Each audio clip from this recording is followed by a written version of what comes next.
You ever stop to think about your morning coffee and then your afternoon soda? What if I told you they have a secret connection? We're about to pull back the curtain on a huge corporate drama involving brands you definitely have in your fridge right now and a wild plan to tear it all apart. Okay, so I want you to really think about these brands for a second. On the surface, they look like they're from totally different worlds, but I promise, there's a hidden thread connecting all of them. So you've got Dr. Pepper, right? Those famous 23 flavors, a true one-of-a-kind soda. And then you've got Green Mountain Coffee Roasters, a morning ritual for millions. What on earth could possibly link these two? Okay, let's try another one. Snapple, made from the best stuff on earth. And Peet's Coffee, the brand that pretty much kicked off the whole craft coffee scene in the US. Again, a super popular tea and a premium coffee. The plot thickens, right? And here it is, the big reveal. For years, they've all been living under one massive roof, Keurig Dr Pepper, or KDP for short. But, and this is a big but, this corporate family is gearing up for a massive strategic divorce. And that's the story we're unpacking today. So, you might be asking, how in the world does a company this enormous just split in two? Let's dive into the master plan. It's not as simple as just drawing a line down the middle. It's actually a pretty clever two-step move. First, KDP is acquiring another massive global player, JDE Peet's. Then, once that deal is sealed, this new mega company is going to split itself right down the middle, separating the coffee business from the beverage business. And this is what it looks like when the dust settles. You go from one huge combined company to two super focused new ones. In the business world, they call these pure plays, companies that are laser focused on doing one thing really, really well. So you'll have a global coffee champion on one side and a North American beverage titan on the other. Now hold on, this isn't happening overnight. The plan is to get the big acquisition of JDE Peet's done sometime in the first half of 2026.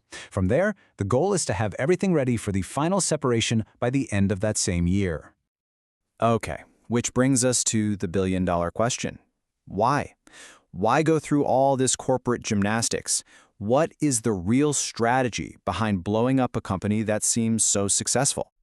And this is where it gets really interesting, because the answer comes straight from the company itself. They basically looked in the mirror and said, "We've gotten too slow." They admitted their culture was risk-averse and reactive, that their focus was spread too thin, and that the whole organization was just too complex, and all of that was holding them back. So, what's the fix? It's all about focus. By creating these two specialized companies, the idea is to unleash their potential. Each one can be more agile, make fewer but much bigger bets in its own arena, and simplify everything to chase excellence. It's a classic case of addition by subtraction. And you gotta know, this isn't some last-minute panic decision. The leadership team is absolutely all in.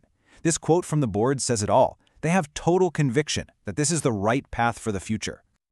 All right, so we get the how and the why. Now for the fun part. Let's actually meet the two new titans that are going to come out of this whole thing, starting with the coffee crew. First up, let's talk about the new Global Coffee Co. This new company is being built from the ground up to be an absolute powerhouse in the coffee world. Think about it. You take the power of Keurig, which totally dominates the K-Cup scene in North America, and you combine it with the massive international portfolio of JDE Peet's, which includes huge European brands like Jacobs. You're creating a true global leader. Now, when you merge two giants like this, you unlock what the corporate world calls synergies, which is just a fancy word for massive savings. And the number they're targeting here? A cool $400 million over 3 years. That is a staggering amount of efficiency. So where does a number that big even come from? Well, about half of it is from streamlining the corporate stuff. Admin costs, IT systems. Another third comes from just buying things smarter, like getting better deals on coffee beans and packaging by buying in huge volumes. And the rest? That's from making their factories and their shipping routes way more efficient. Okay, so we've seen the coffee side of the family. Now let's flip the script and meet its sibling, the beverage giant. All right, on to company number 2, the new and improved North American Beverage Co. This is where all those iconic drink brands you know and love are going to live. We're talking heavy hitters like Dr Pepper and Canada Dry, but also names like Snapple, Mott's, and a ton more. It's a real all-star team of classic American drinks.